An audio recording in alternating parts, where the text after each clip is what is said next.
जय Hind, good morning all of you. तो कैसे हैं आप लोग? आई होप कि आप लोग अच्छे होंगे, आपका तैयारी अच्छे ढंग से चल रहा होगा। आज हम लोग जो है बिहार डीएलएड एंट्रेंस एग्जाम 2026 के लिए ये आज आपका जो है हिंदी क्लास को कवर करेंगे, जिसमें कि आपका जो है डीएलएड में यदि देखेंगे तो हिंदी से आपका जो है ये स्कोरिंग सब्जेक्ट है। ठीक है, तो हिंदी यदि आपको अच्छी खासी पकड़ है, हिंदी हो गया आपका, इसके बाद जीके जीएस हो गया। ठीक है, जीके जीएस से आप लोग जो है इन सभी आपका स्कोरिंग सब्जेक्ट है। हिंदी से 25 क्वेश्चन, इसके बाद जीके जीएस से भी आपका जो है 25 क्वेश्चन पूछा जाता है।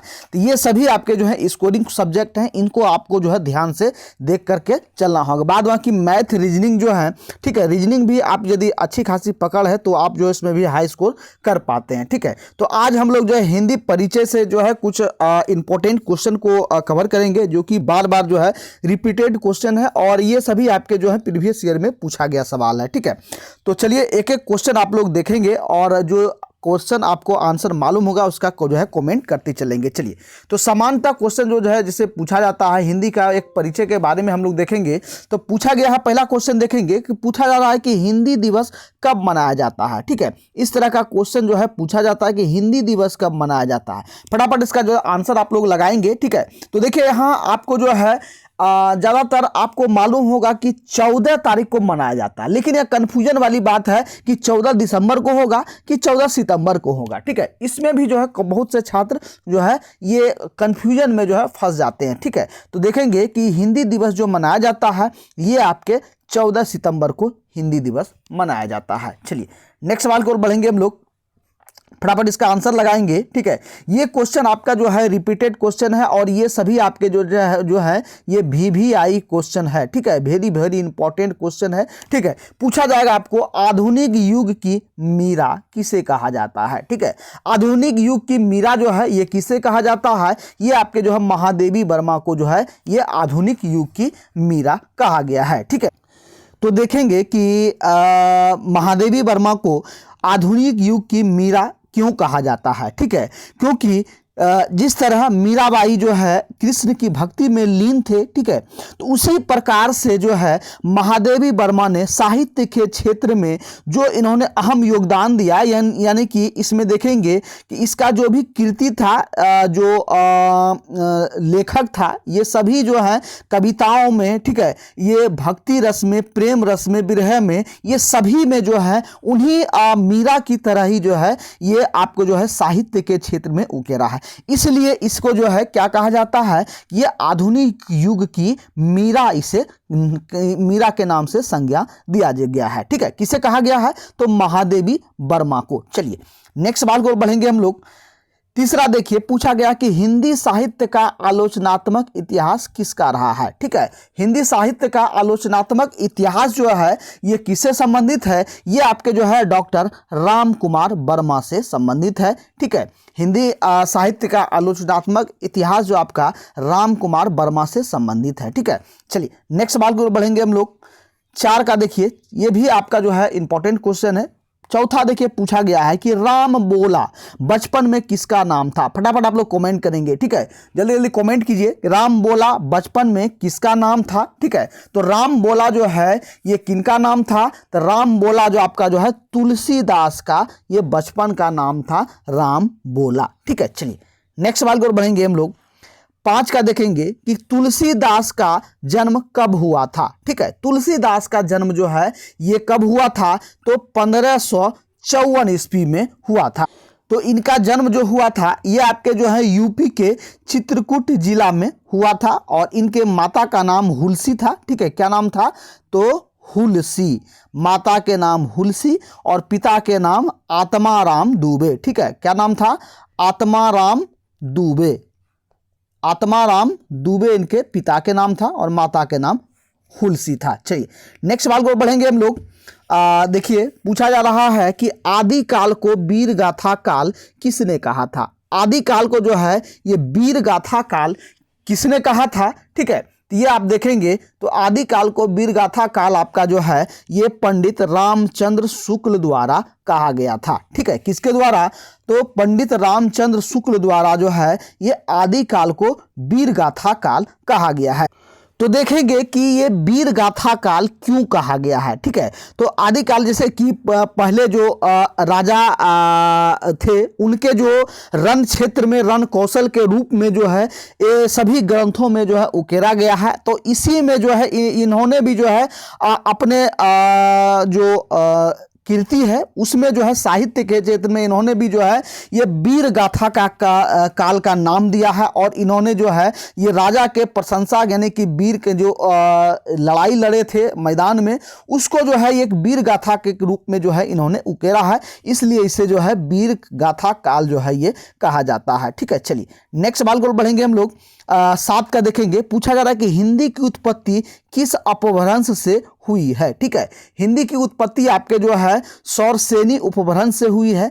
बी नंबर आपका राइट आंसर हो जाएगा। चलिए नेक्स्ट देखेंगे, पूछा जा रहा है कि निम्नलिखित में से कौन कवि जो है राष्ट्र कवि कहलाते हैं। ठीक है, राष्ट्र कवि की जो पदवी है या उपाधि है ये किसे मिला है।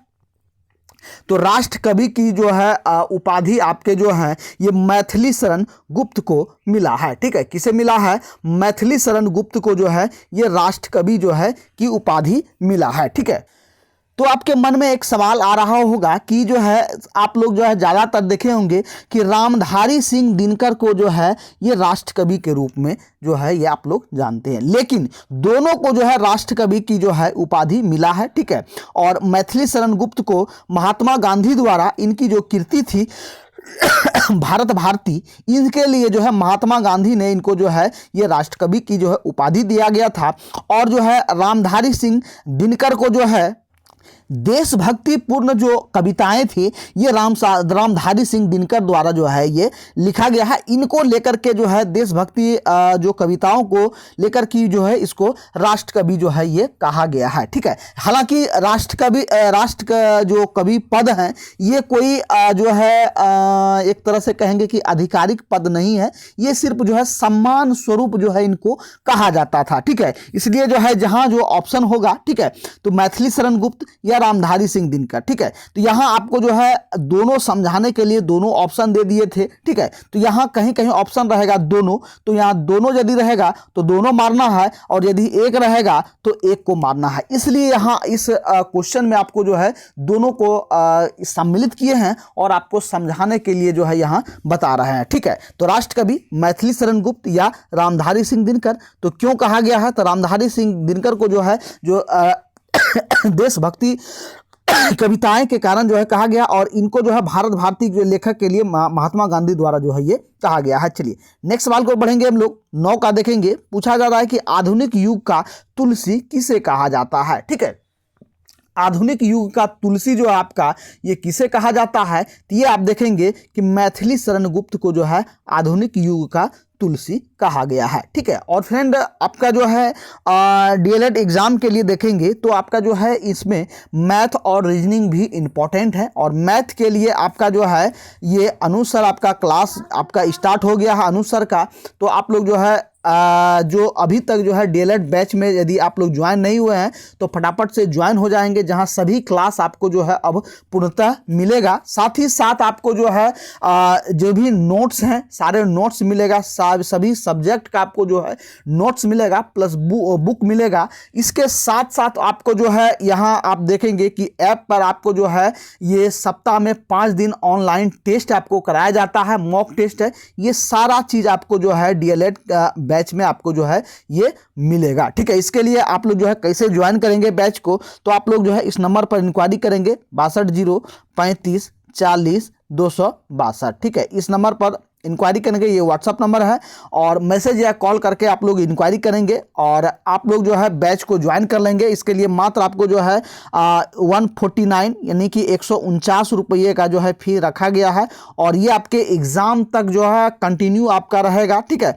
जिसमें सभी सब्जेक्ट का जो है जितने भी नोट्स हैं सारे नोट्स आपको जो है PDF में आंसर हाईलाइट करके जो आपको दिया जाएगा, ताकि आप जो है सहूलियत से आप लोग जो है तैयारी कर पाएंगे। ठीक, और मेन बेनिफिट आपको जो है ये मॉक टेस्ट होगा, यानी कि वो ऑनलाइन टेस्ट है, वो आपके लिए इंपॉर्टेंट होगा। ठीक है, जितने भी आपका जो पढ़ाई हो रहा है उन सभी का जो है आपको ऑनलाइन टेस्ट लिया जाएगा, और ऑनलाइन जब टेस्ट देंगे और टेस्ट को जब सबमिट करेंगे, व्यू स्कोर जब आप दबाएंगे तो वहाँ आपको जो है टोटल स्कोर आपको दिखेगा कि आप जो है कितने समय में कितना क्वेश्चन जो है बना पाए हैं और कितना सही है कितना गलत है ये। और इसके बाद जो है इसका सारा जो है लाइव क्लास में आपको जो है टोटल जो टॉप 15 होगा, यानी कि 15 स्टूडेंट होगा, उन सभी का जो है ऑनलाइन क्लास में जो आपका नाम अनाउंसमेंट किया जाता है। ठीक है, तो जो लोग अभी तक ज्वाइन नहीं हुए फटाफट से आप लोग ज्वाइन हो जाएंगे डीएलएड बैच में। ठीक है, और बेहतरीन जो है मैथ, एक जो है कहेंगे कि मैथ का जादूगर,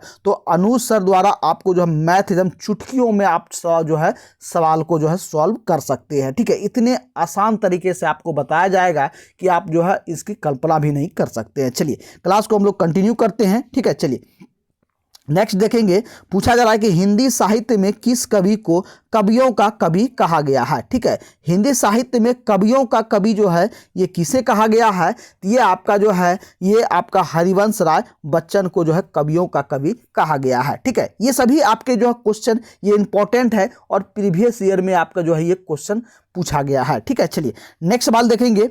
देखिए पूछा गया है कि महात्मा गांधी ने हिंदी के प्रचार प्रसार के लिए किस संस्था की स्थापना की थी। ठीक है, महात्मा गांधी ने हिंदी प्रचार प्रसार के लिए जो है कौन सी संस्था का जो है स्थापना किया था, तो ये आपका देखेंगे ये आपका जो है राष्ट्रभाषा प्रचार समिति का जो है स्थापना किया गया था। चलिए नेक्स्ट देखेंगे, मानक हिंदी से क्या तात्पर्य है। ठीक है, मानक हिंदी से क्या तात्पर्य है, तो मानक हिंदी जो आपका जो है आदर्श के रूप में हिंदी का स्वीकार रूप है। ए नंबर आपका राइट आंसर हो जाएगा। चलिए नेक्स्ट देखेंगे कि 8वां विश्व हिंदी सम्मेलन जो है ये आपका जो है ये का आयोजन स्थल कहाँ है। ठीक है, 8वां विश्व हिंदी सम्मेलन जो है ये आपका जो है 2007 में हुआ था, और ये जो है कहाँ हुआ था, इसका आयोजन कहाँ हुआ था, तो ये जो 2007 में जो 8वां विश्व हिंदी सम्मेलन हुआ था ये आपके देखेंगे तो ये न्यूयॉर्क अमेरिका में हुआ था। ठीक है, कहाँ हुआ था, तो न्यूयॉर्क अमेरिका में हुआ था। और यदि पहला पूछा जाए कि पहला जो है हिंदी विश्व हिंदी सम्मेलन कब हुआ था प्रथम, तो ये आपका जो है शायद आपका जो है देखेंगे तो ये 1975 में हुआ था। ठीक है, कब हुआ था प्रथम बार 1975 में हुआ था, और ये आपके जो है नागपुर में हुआ था। ठीक है, कहाँ हुआ था, नागपुर में हुआ था। ठीक है, नागपुर कहाँ, तो मुंबई में जो है नागपुर में जो है ये प्रथम जो है विश्व हिंदी सम्मेलन हुआ था। ठीक है, चलिए नेक्स्ट सवाल की ओर बढ़ेंगे। 14 का देखेंगे कि हिंदी कविता को छंदों की परिधि से मुक्त कराने वाले कौन थे। ठीक है, हिंदी कविता को छंदों की परिधि से मुक्त कराने वाले जो है ये कौन थे, फटाफट आपको जो है कमेंट करते चलना है। तो ये आप देखेंगे, ठीक है, तो ये आपका जो है ये सूर्यकांत त्रिपाठी निराला हो जाएगा।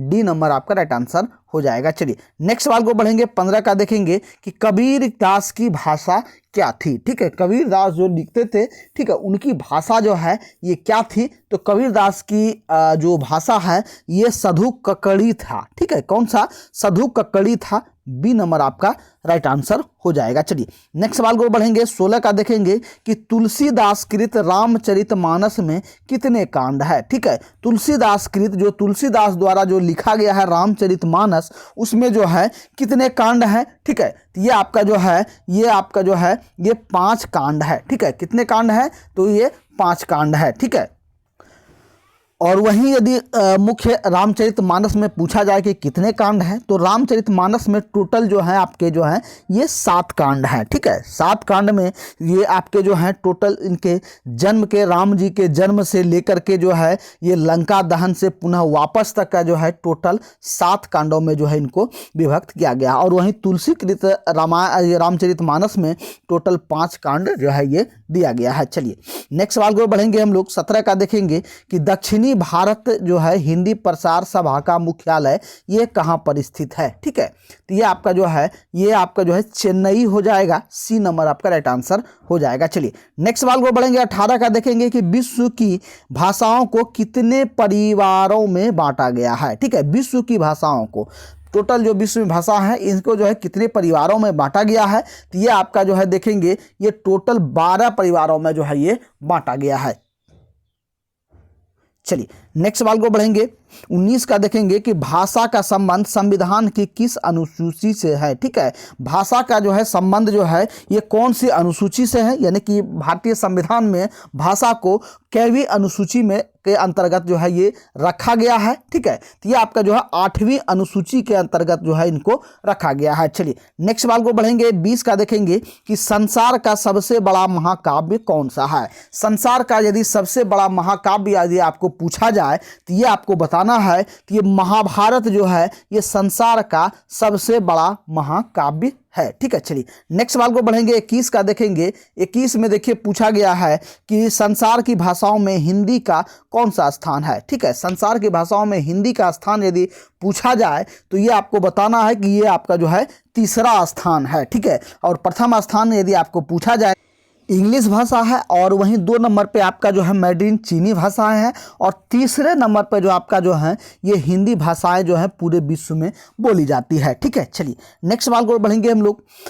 22 का देखिए पूछा जा रहा है कि हिंदी किस परिवार की भाषा है। ठीक है, हिंदी जो है ये कौन से परिवार की भाषा है। ठीक है, तो ये आपका जो है ये भारोपीय जो है ये परिवार की भाषा है। ठीक है, चलिए नेक्स्ट सवाल को बढ़ेंगे हम लोग। 23 का देखेंगे कि हिंदी का प्राचीनतम रूप जो है ये मिलता है। हिंदी का प्राचीनतम रूप जो है ये किससे मिलता है, कहाँ से मिलता है, तो ये आपके जो है ऋग्वेद में जो है ये मिलता है। ए नंबर आपका राइट आंसर हो जाएगा। चलिए 24 का देखेंगे कि हिंदी साहित्य सम्मेलन प्रयाग की रचना कब हुई थी। ठीक है, हिंदी साहित्य सम्मेलन प्रयाग की रचना जो है ये कब हुई थी। ठीक है, ये आपके जो है 1910 में हुआ था। चलिए नेक्स्ट देखो 25 का देखिए कि हिंदी का पहला समाचार पत्र कौन सा है। ठीक है, हिंदी का पहला यदि समाचार पत्र पूछा जाए तो ये आपका जो है उदंड मार्तंड था। ठीक है, बी नंबर आपका राइट आंसर हो जाएगा। चलिए नेक्स्ट देखेंगे 26 का कि निम्नलिखित में से कृत्रिम हिंदी किसे कहा गया है। ठीक है, कृत्रिम हिंदी जो है ये किसे कहा गया है, तो ये आपका जो है रेखता को जो है ये प्रथम जो है कृत्रिम हिंदी कहा गया है। ठीक है, चलिए नेक्स्ट 27 का देखें निम्नलिखित भाषाओं में से हिंदी की एक शैली जो है ये किसे कहा जाता है। हिंदी की एक शैली जो है ये किसे कहा जाता है, तो ये आपका जो है बताना है। फटाफट आप लोग कमेंट करते चलेंगे। तो ये आपको जो है उर्दू को जो है हिंदी की एक शैली की जो है ये कहा गया है। चलिए नेक्स्ट देखेंगे 28 का कि संस्कृत भाषा का जो है प्राचीनतम रूप कहाँ दृष्टव्य होता है। ठीक है, संस्कृत भाषा का प्राचीनतम रूप जो है कहाँ दृष्टव्य होता है, तो ये आपका जो है ध्यान देंगे ये आपका जो है ये ऋग्वेद में जो है ये मिलता है। ऋग्वेद में जो है दृष्टव्य होता है, यानी कि देखने को मिलता है। चलिए नेक्स्ट देखेंगे 29 का भारतवर्ष में हिंदी को आप किस वर्ग में रखेंगे। भारतवर्ष में हिंदी को जो है किस वर्ग में रखा गया है। ठीक है, इसमें जो है इसको राष्ट्रभाषा के रूप में जो है ये रखा गया है। ठीक है, चलिए नेक्स्ट देखेंगे 30 में देखिए पूछा जाए कि संविधान की, ठीक है, संविधान की 8वीं अनुसूची में लिखित भारतीय भाषाओं की संख्या जो है ये कितना है। ठीक है, संविधान की 8वीं अनुसूची में जो भाषा को उल्लेखित किया गया है यानी कि रखा गया है, इनमें कुल कितने जो है भाषा को सम्मिलित किया गया है। ठीक है, तो ये आपका जो है देखेंगे ये आपका जो है टोटल 22 भाषाओं को जो है ये सम्मिलित किया गया है। चलिए नेक्स्ट देखेंगे 31 का कि जो है पूछा जा रहा है कि देव भाषा जो है ये कौन सी भाषा है। ठीक है, देव भाषा जो है ये कौन सी भाषा है, तो ये आपका जो है संस्कृत भाषा है। ठीक है, यानी कि देवताओं की भाषा कौन सी है, तो ये आपके जो है संस्कृत है। ठीक है, चलिए नेक्स्ट सवाल को बढ़ेंगे हम लोग। 32 का देखिए पूछा गया है कि जो है हिंदी भाषा का जन्म हुआ है। ठीक है, हिंदी भाषा का जन्म जो है ये किससे हुआ है, तो हिंदी भाषा का जन्म जो है पाली प्राकृत भाषा से जो है ये हुआ है। ठीक है, चलिए नेक्स्ट सवाल को बढ़ेंगे 33 का देखेंगे पूछा जा रहा है कि हिंदी कौन सी भाषा का शब्द है। ठीक है, हिंदी जो है ये कौन सी भाषा का शब्द है, तो हिंदी आपके जो हैं ये फारसी भाषा का शब्द है। ठीक है, हिंदी जो हम लोग हिंदी लिखते हैं तो हिंदी को जो है ये फारसी भाषा में हिंदी कहा गया है। ठीक है, चलिए और आज के क्लास का लास्ट सवाल देखेंगे। पूछा जा रहा है कि पंजाबी भाषा का जन्म किस अपभ्रंश से हुआ है, तो पंजाबी भाषा का जो है देखेंगे जन्म, तो ये जो है पैसाची अपभ्रंश से हुआ है। ये नंबर आपका राइट आंसर हो जाएगा। तो फ्रेंड्स, आप लोग को कमेंट करके बताएंगे कि आज का क्लास आपको कैसा लगा, ठीक है। और यदि आपको बिहार डीएलएड से रिलेटेड यदि कोई भी सवाल आपके मन में आ रहा हो, क्लास से रिलेटेड कोई सवाल आपको मन में आ रहा हो, तो बेझिझक आप लोग जो है इस पर इंक्वायरी कर सकते हैं, मैसेज कर सकते हैं 62 035 40 262, ठीक है। ये व्हाट्सअप नंबर है, इस पर आप लोग जो है मैसेज करके जो है आप लोग पूछ सकते हैं। और साथ ही साथ जो लोग अभी तक जो है बिहार डीएलएड कोर्स को अभी तक बाय नहीं किए हैं, ज्वाइन नहीं हुए हैं, फटाफट से ज्वाइन हो जाएंगे, इस पर मैसेज करेंगे। और इसके लिए आपको मात्र वो जो है 149 जो है पेमेंट करना है, और इसके लिए आप लोग जो है ज्वाइन हो सकते हैं। फिर मिलते हैं नेक्स्ट क्लास में, तब तक के लिए सभी भाइयों को जय हिंद, आपका दिन शुभ हो।